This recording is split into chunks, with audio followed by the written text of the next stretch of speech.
Here's a question it took the law 16 years to answer. How do you give a legal home to an organization that exists everywhere and nowhere? Start in 2008. Vermont becomes the first state to allow a limited liability company to exist entirely in digital form.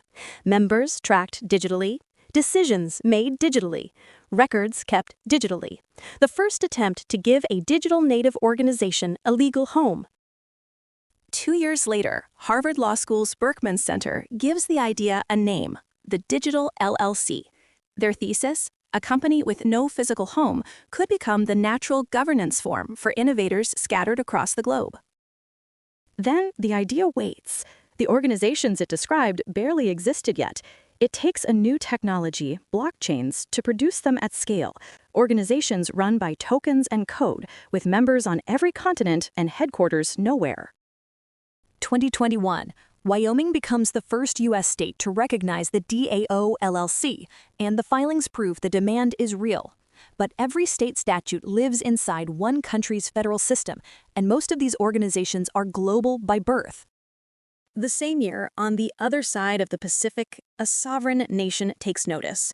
The Republic of the Marshall Islands has spent 5 decades giving legal homes to things that live everywhere and nowhere. It runs one of the largest ship registries on Earth. In 2021, it passes the first law in the world authorizing a nonprofit DAO LLC. Membership tracked by tokens, management by smart contract, blockchain records recognized as official records. 2022, the DAO Act. For-profit entities join the framework, giving it comprehensive statutory force, and the world's first nonprofit DAO LLC is registered under it. 2023, the amendment. A governance token with no economic rights is, by statute, not a security. A question that costs a legal memo everywhere else is answered in the law itself. 2024, the regulations. Beneficial ownership checks aligned with global standards, and registration in under 30 days. The paper era of corporate filings ends.